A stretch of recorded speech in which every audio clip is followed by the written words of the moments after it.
नमस्कार, मैं हूं सिद्धार्थ प्रकाश। सोचिए 25 साल की शादी, 2 जवान बच्चे और एक दिन पति अपनी पत्नी को किसी और के साथ रंगे हाथ पकड़ ले तो क्या होगा? आप कहेंगे झगड़ा होगा, हंगामा होगा, पुलिस आएगी, केस होगा, यही सब होता है ना? लेकिन रुकिए, वाराणसी में जो हुआ वो आपकी सोच से बिल्कुल परे है। यहां पति ने जो किया उसने इस कहानी को चर्चा का विषय बना दिया। तो कहानी शुरू होती है वाराणसी से, जहां रहते हैं अरविंद कुमार पटेल। अरविंद की शादी आज से 25 साल पहले चंदौली की रहने वाली रीना देवी से हुई थी। सब कुछ ठीक चल रहा था। इन 25 सालों में दोनों के 2 बच्चे हुए, बड़ी बेटी की शादी भी हो चुकी है और बेटा 18 साल का है। एक हंसता खेलता परिवार। लेकिन कहते हैं ना, हर कहानी में एक ट्विस्ट होता है। इस कहानी में भी आया। कुछ समय से पति पत्नी यानी अरविंद और रीना के बीच अनबन चल रही थी। लड़ाई झगड़े इतने बढ़ गए कि पत्नी रीना देवी घर छोड़कर चंदौली के हमीदपुर इलाके में किराए के मकान में रहने लगी। अब यहां से कहानी में शक का बीज पड़ता है। पति अरविंद पटेल को अपनी पत्नी पर शक होने लगा। उन्हें लगा कि कुछ तो गड़बड़ है। अरविंद ने चुपचाप जांच पड़ताल शुरू की और एक दिन उनके हाथ एक ऐसी जानकारी लगी जिसने उनके पैरों तले जमीन खिसका दी। उन्हें पता चला कि उनकी पत्नी रीना देवी एक 50 साल के आदमी के साथ अपने किराए के कमरे में है।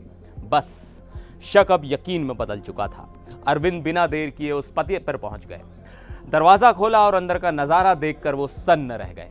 उनकी पत्नी रीना अपने प्रेमी के साथ आपत्तिजनक हालत में थी। उन्होंने दोनों को रंगे हाथों पकड़ लिया। अब आप सोचिए, इस सिचुएशन में कोई भी पति क्या करेगा? गुस्सा, चीखना, चिल्लाना, मारपीट, यही एक्सपेक्ट करेंगे आप। लेकिन अरविंद ने जो किया वो किसी ने नहीं सोचा था। उन्होंने हंगामा करने के बजाय तुरंत अपने परिवार वालों और कुछ साथियों को फोन करके मौके पर बुला लिया।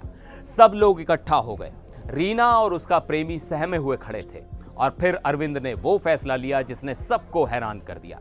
उन्होंने कहा, अगर तुम दोनों एक दूसरे से इतना प्यार करते हो तो मैं तुम्हारे बीच नहीं आऊंगा।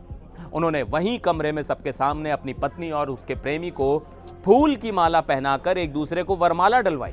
इतना ही नहीं, प्रेमी के हाथ से अपनी पत्नी की मांग में सिंदूर भी भरवाया और वहीं पर दोनों की शादी कर दी। मामला इतना बड़ा हो गया कि इसकी जानकारी पुलिस तक पहुंच गई। पुलिस मौके पर आई और दोनों पक्षों को चौकी लेकर गई। अब यहां कहानी में एक और मोड़ आता है।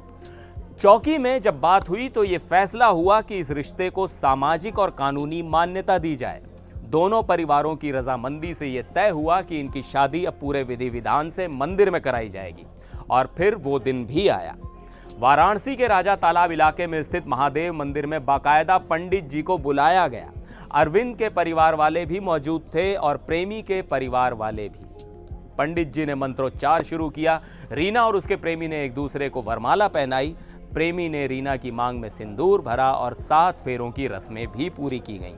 तो जो शख्स 25 साल से पति था, उसने अपनी आंखों के सामने अपनी पत्नी की शादी उसके प्रेमी से करवा दी। और तो और इस शादी का मंदिर से बाकायदा प्रमाण पत्र भी जारी किया गया। तो ये थी वाराणसी की वो अनोखी कहानी जहां एक पति ने बेवफाई का बदला लेने के बजाय अपनी पत्नी को उसकी नई जिंदगी के लिए आजाद कर दिया। कुछ लोग अरविंद के इस कदम की तारीफ कर रहे हैं तो कुछ लोग इसे समाज के लिए एक गलत मिसाल बता रहे हैं। आपकी इस बारे में क्या राय है?